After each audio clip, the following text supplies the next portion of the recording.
अभी हमारे साथ माधवलता जी है, बीजेपी के लीडर, उनसे बात करेंगे। मैडम, कल आपके लिए एक बड़ी निराश दिखा है, क्योंकि मतलब जो वोट असदुद्दीन ओवैसी जी को मिला है उसमें आधे वोट भी आपको नहीं आया। आपने बड़े बड़े दावे किए थे, बोले थे कि मैं किसी भी हालत में असदुद्दीन ओवैसी को हरा दूंगी।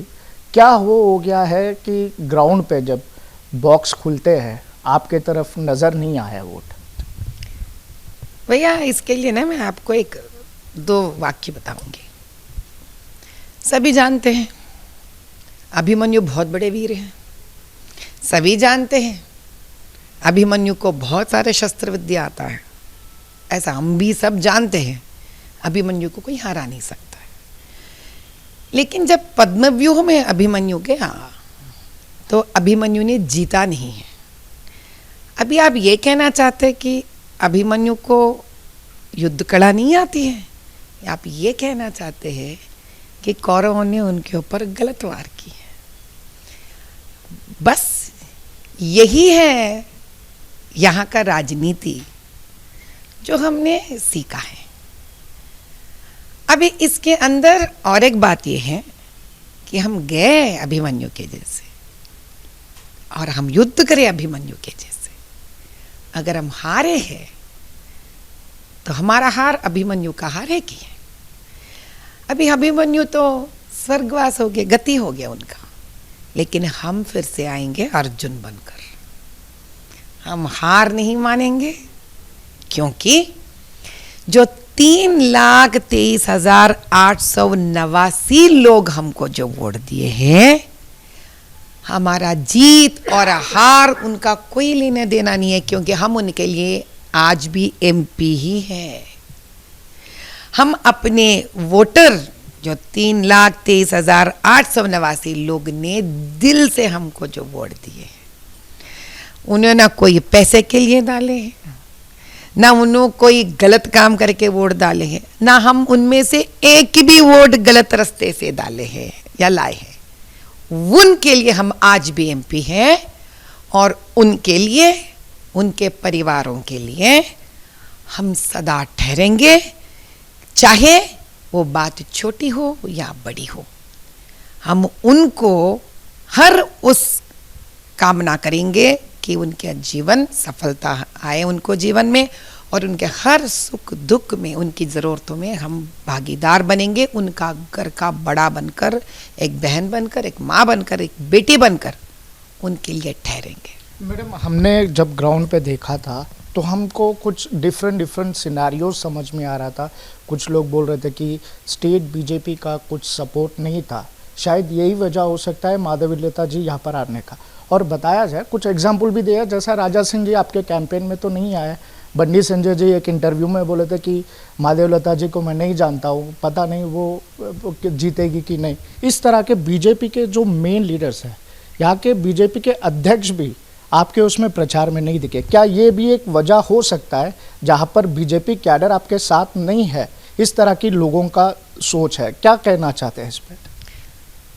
भैया, इन सब का जवाब मैं एक ही वाक्य में आपको देना चाहती हूँ। जिस दिन मतदान का दिन था, क्या उस दिन इनमें से कोई का क्या जिम्मेदारी था एक एफआईआर मेरे ऊपर डालने का? इनमें से किसी का क्या जिम्मेदारी था जब प्रिसाइडिंग ऑफिसर किसी को चेक नहीं कर रहे थे? इन सब का क्या जिम्मेदारी था जब इतने सारे एमआईएम के लोग मुझे मुगलपुरा चौरस्ता पे अटैक करे थे? जब आपके लोग ही आपको सपोर्ट में नहीं है, ये तो बाहरी लोग हैं ना मैम। भैया, सपोर्ट का मतलब ये तो नहीं कि मतदान के दिन वो मेरे साथ फिरते रहेंगे रोड पर। कैंपेनिंग में तो नहीं दिखे। मोदी अपने अमित शाह भाई के साथ तो हमारे किशन रेड्डी भैया तो साथ थे ना। उस दिन आए थे, उसके बाद तो आपके लिए तो कोई राजा भाई को एक हिंदुत्व का लीडर माना जाता है। जमीनी स्तर पर देखे तो गोशा महल में, चाहे वो ओल्ड सिटी में, एक अच्छा पकड़ है उनको, मगर वो जाते हैं दूसरे कॉन्स्टिट्यूंसी में प्रचार करने, मगर आपके पास नहीं आए। भैया यार, हम दोनों इधर ठहरे हुए हैं। आप अगर मुझसे सवाल करोगे कि आपको क्या भूख लग रहा है, तो मैं बोलेंगे अगर हाँ, तो अगर आप पूछेंगे क्या खाओगे, तो मैं बता सकती हूँ मैं क्या खाऊंगी। अगर कोई आपसे सवाल करता, मुझे सवाल करता है कि यार राज भैया भूखे हैं, राज भैया क्या खाना चाह रहे हो, तो अब तो राज भैया से फ़ोन करना पड़ेगा, उन्हीं से तो बात करना पड़ेगा। अब की बार मैं कहूँगी ये जो सवाल है आप राजा सिंह जी के पास जाइए और राजा सिंह जी से सवाल कीजिए। अच्छा, एक हिंदुत्व का लीडर माना जाता है बंडी संजय जी को। बंडी संजय जी भी आपको सपोर्ट में नहीं दिख रहे थे, क्या आपको मतलब दोनों के बीच में क्या है?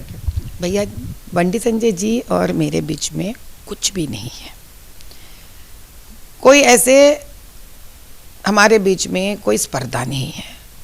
इनफैक्ट कोविड के टाइम पे बंडी संजय जी भी यही बोल चुके हैं। अगर आप उनके पीछे के एक इंटरव्यू पे जाके अगर देखना चाह रहे थे कि कोविड के टाइम पे एक बार बात हुआ है मुझे उनके साथ, इसके अलावा मैं उनको नहीं जानता हूँ।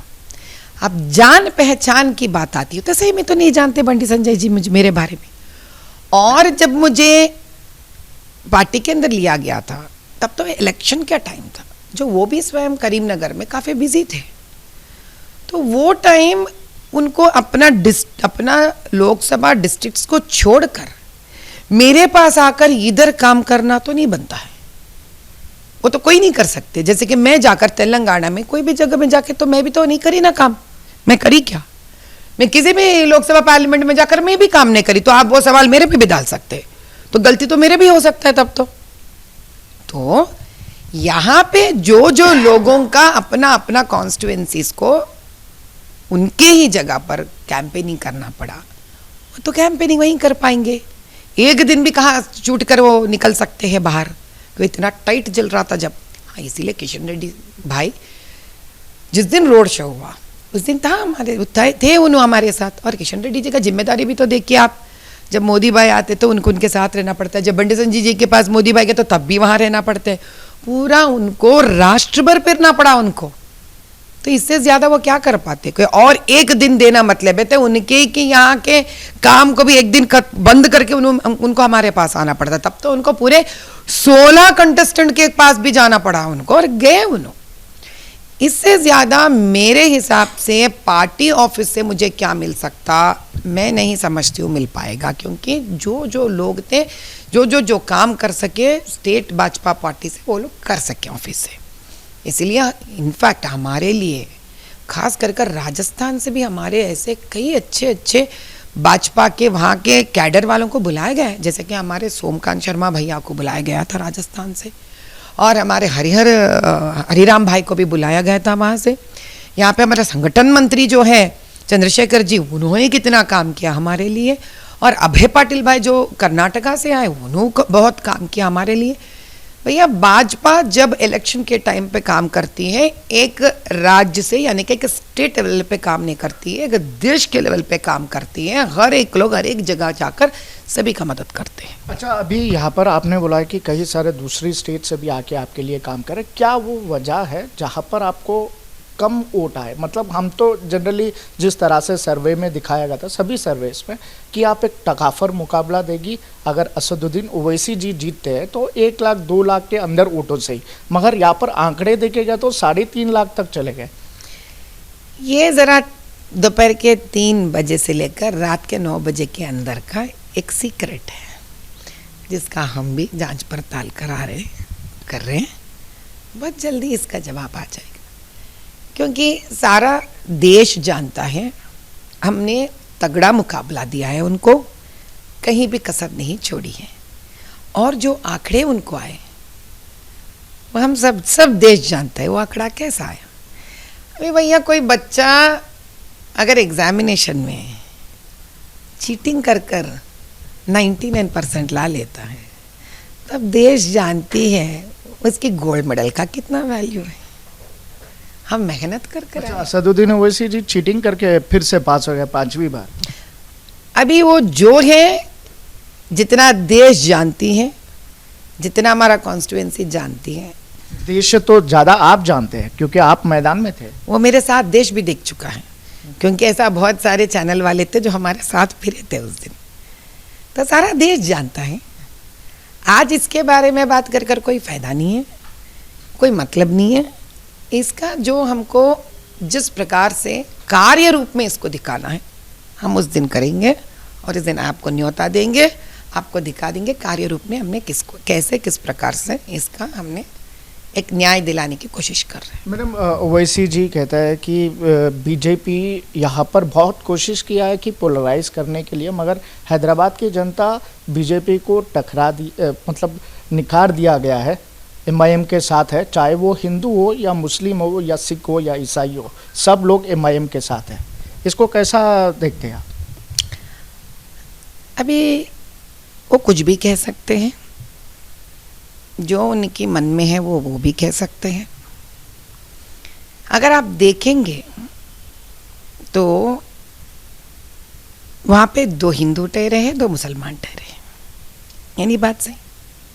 अपने कांग्रेस के भाई को मिले 62,000 वोट्स और भाजपा अपना बीआरएस को मिले मेरे हिसाब से कोई 16,000 के वोट्स, और हमको मिले 30,025 तक, ऑलमोस्ट 3,25,000 तक। तो हम पोलराइज हो गया है। हिंदू थे हमारे साथ और चंद मुसलमान भी थे शायद उसके अंदर हमारे साथ। अभी हम तो किसी के घर गए नहीं, किसी के घर खटखटाए नहीं, पत्थर नहीं मारे, लाठी नहीं मारे, हमने कुछ नहीं किया। क्या आज भी उस तरह की राजनीति देखने को मिलता है? मतलब चुनाव तो अभी खत्म हो गया है, क्या आज भी बीफ पर और मंदिर पर इस तरह की राजनीति देखने को मिलता है हैदराबाद में? मैं एक ही बात कहूँगी भैया, ये तो बस एक ऐसा रास्ता है जिसको हमने पकड़ ली है। आज से हम हर उस समस्या, उस मुद्दे के लिए हम हैं, 100% ठहरेंगे। वो चाहे हो गौ संरक्षण, वो चाहे हो मंदिर संरक्षण, वो चाहे हो लड़की का संरक्षण, वो चाहे हो गलियों में नाले का, रोड का समस्या, वो चाहे हो गरीबी की समस्या, वो चाहे हो बेरोजगारी का समस्या, वो चाहे हो गवर्नमेंट स्कूल्स में छोटे बच्चों के पढ़ने का समस्या, वो चाहे हो आंगनवाड़ी का समस्या। हम हर समस्या के लिए हम ठहरेंगे और उनको न्याय दिला कर ही रहेंगे। अच्छा, मतलब आप पूरे हिंदुओं के लिए ठहरेंगे? क्योंकि मंदिर की बात कही मगर मस्जिद की बात नहीं कही, जो आशुर खाना की बात आप कह रहे थे वो तो नहीं दिखा। अभी हमको लगता है जिस मसीहा के लिए 6.5 लाख वोट मिले हैं, जरा उस मसीहा को जरा काम पे लगा देंगे, सारे लोग जो भी वोट डाले उनको। अच्छा, अभी आगे की कार्यचरण क्या रहेगा मैडम? आगे क्या करने वाले हो? अभी तो इलेक्शन खत्म हो गया, आगे आपकी रणनीति क्या रहेगी? किस तरह के स्ट्रैटेजीज आपके रहेंगे? क्या आप हैदराबाद के तक सीमित रहेंगे या तो फिर आगे जाके क्या है आपका आगे का कार्यचरण? हमारे पास तो अभी फिलहाल 2 कर्तव्य है हमारे सामने। पहला कर्तव्य, हमारे कॉन्स्टिट्यूंसी के सारे वोटर्स जो आगे बढ़कर हमारे पर पूर्ण विश्वास कर जिसने उन्हें वोट डाला है, उनको हमारा जीत या हमारे हार से कोई लेना देना नहीं है। उनके लिए हम वोट डालते ही एमपी बन गए उनके लिए, तो हमको पद से या जीत हार से कोई लेना देना नहीं है।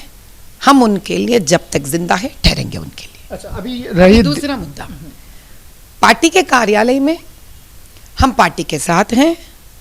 अब पार्टी के अध्यक्ष रहने दीजिए, हमारे संगठन मंत्री रहने दीजिए, अगर हमारे लिए जो भी उन्होंने काम देते हैं, कोई पद से लेने देना नहीं है हमको इससे। हम भाजपा पार्टी के लिए काम करेंगे, हम और इसको मजबूत बनाने के लिए हम काम करेंगे, आगे बढ़ेंगे, उनके साथ मिलजुल कर काम करेंगे।